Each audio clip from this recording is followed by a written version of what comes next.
Setelah menduduki kota Probolinggo, pasukan Brigade Marinir Belanda bergerak cepat menuju Lumajang. Perjalanan mereka dihambat oleh sejumlah pejuang Probolinggo hingga ke perbatasan Lumajang.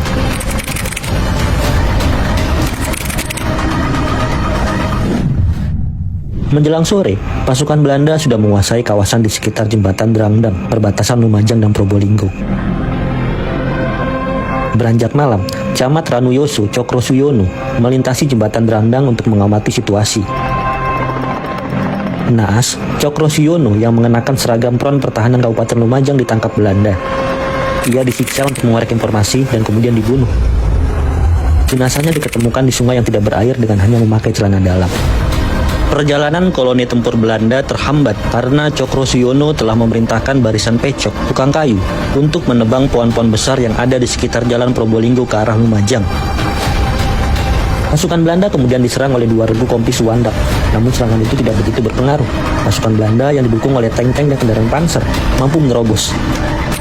Dan pasukan kompi Suwandak memilih mundur untuk melakukan konsolidasi. Menjelang pagi, pasukan Belanda tiba di Kelakah. Ketika pasukan Belanda mulai melaju dan tiba di jalan silang perlintasan kereta api Kelakah,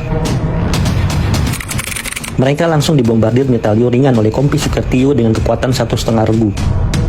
Dengan jumlah personil seadanya, serta kekurangan perlengkapan tempur, pasukan TNI tetap berjuang keras sebelum akhirnya dipukul mundur. Akhirnya koloni militer Belanda berhasil masuk ke Lumajang.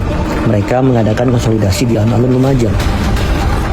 Sementara itu, dilakukan penembakan bagi siapa saja yang dianggap mencurigakan. Markas-markas TNI, Hizbullah, dan Laskar Rakyat lainnya terus diserbu oleh pasukan Belanda. Dari sini pasukan kemudian dipecah 3. Bagian diarahkan untuk mengamankan pabrik gula Jatiroto, bagian yang lain untuk menguasai Pronojiwo, sisanya bertahan di kota Lumajang. Pasukan yang bergerak ke Jatiroto kembali menghadapi serangan hebat dari pejuang Lumajang. Sejumlah kendaraan Belanda rusak binasa akibat ranjau-ranjau yang dipasang TNI di sekitar jembatan dekat pabrik gula Jatiroto. Akibatnya, Belanda terpaksa mengirim pasukan penjinak ranjau untuk membersihkan jalanan. Meskipun akhirnya mereka bisa menguasai pabrik gula Jatiroto. Ini adalah momen pasukan Belanda mengamankan peluru-peluru pesawat agar tidak direbut para pejuang dan dimanfaatkan sebagai ranjau darat. Sebelum pasukan Belanda bergerak ke Pronojiwo, pesawat Belanda sudah menjatuhkan bom di markas Front Pertahanan Kabupaten Lumajang dan Pasar Pronojiwo. Banyak korban berjatuhan, baik dari pejuang maupun rakyat sipil. Pasukan TNI tidak bisa berbuat banyak karena minimnya perlengkapan militer. Mereka memutuskan mundur dan melakukan long march melewati hutan dan perbukitan ke arah Malang. Untuk menghambat mobilisasi pasukan Belanda, tentara dari Zeni Pionir 22 Jatiroto kemudian meledakkan jembatan Geladak Perak yang menghubungkan Lumajang dan Malang. Namun Belanda tidak menyerah. Dengan menyandang senapan Garan M1 dan karbon M1 di bahu, mereka mengejar ke arah lereng Semeru. Setelah menguasai Lumajang, 2 peleton marinir mengasuh di kamar hotel. Mereka merayakan kemenangan dengan memakan pisang. Tampak potret Soekarno, bendera merah putih, dan pelat propaganda bertuliskan slogan merdeka.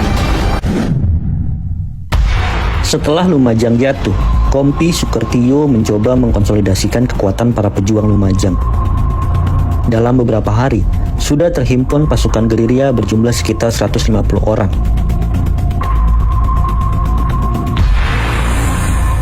Kompi ini terdiri dari personil Batalion Lumajang Ketunggen, Mayor Santoso, Resimen Infanteri 39 Menak Koncar, Letkol Muhammad Sruji, Divisi 7 Untung Suropati, Kolonel Imam Sujai, serta sejumlah pemuda dari Laskar Rakyat. Pusat komando dibangun di Desa Uringin Sari dan pos kesehatan di Desa Tunjung Rejo.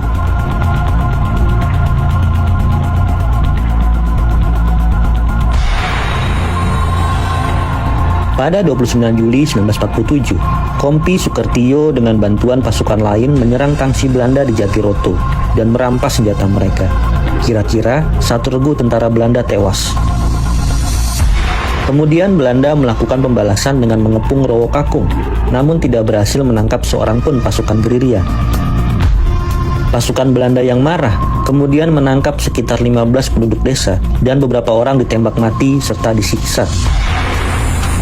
Pada Agustus 1947, terjadi serangan penghadangan yang gemilang di muka desa PP Yosowilangun.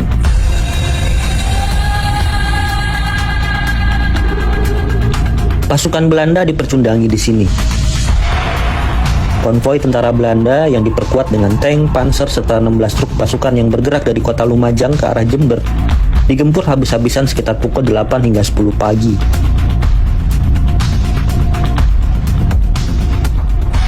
Dilaporkan, kurang lebih 50 tentara Belanda tewas dan dievakuasi pada pukul 1 siang setelah mendapat bantuan dari Lumajang.